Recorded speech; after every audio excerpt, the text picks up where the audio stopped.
Alors le floorball, ça vient en gros, ça a été créé en Suède, dans les pays scandinaves, Suède, Finlande. En gros, au début, c'était un dérive du hockey sur glace. C'est des hockeyeurs sur glace qui ont voulu, l'hiver faisaient du hockey sur glace et l'été, comme il n'y avait plus de glace, ils voulaient continuer à faire des sports de cross. Donc ils ont développé un autre sport un peu différent avec des crosses. Et c'est devenu un sport à part entière au fur et à mesure des années.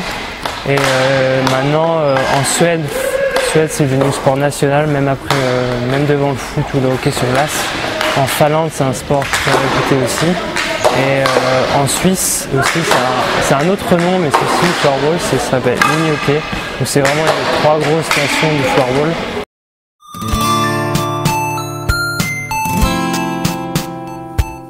On a lancé le projet en août 2011.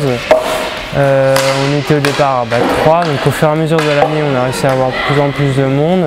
Ça a été dur quelques temps. On a eu vraiment plusieurs types de personnes qui sont venues. Au fur et à mesure, un petit groupe s'est formé de 5-6 personnes. Et autour de 5-6 personnes, des habitués qui venaient pratiquement toutes les semaines. Des gens sont venus au fur et à mesure. Et actuellement, on est pratiquement un an après, un petit peu plus d'un an après, on est une vingtaine de licenciés cette année.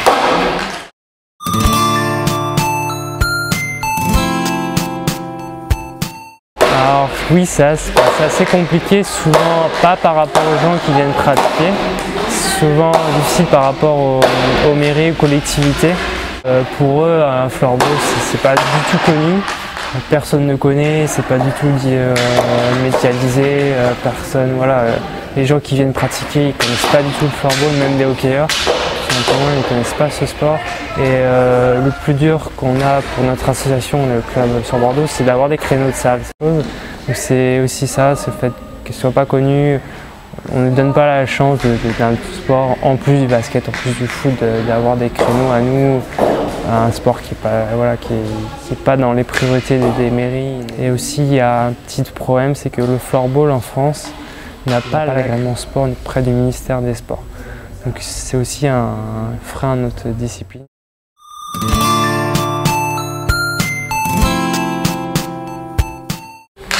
Alors, pour le moment, faire connaître le club, c'est pas forcément une grande priorité en termes, je veux dire, d'adhérents du grand public. Donc pour le moment, c'est vraiment de faire connaître la discipline dans le monde, on va dire, sportif girondin auprès des autres clubs multisports, pour voir s'ils ne peuvent pas nous accueillir une section floorball, ou nous faire connaître auprès des collectivités, des mairies. Pour le moment, les sponsors, on peut en trouver quelques-uns qui permettent de nous aider, plus à l'étranger, on va dire.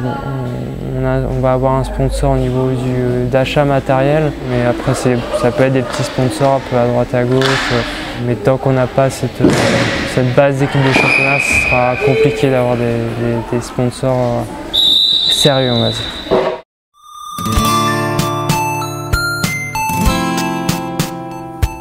On va dire que le projet à court terme, c'est d'avoir un créneau de salle. Ensuite, on va dire l'étape suivante, c'est vraiment essayer de rentrer en championnat de floorball.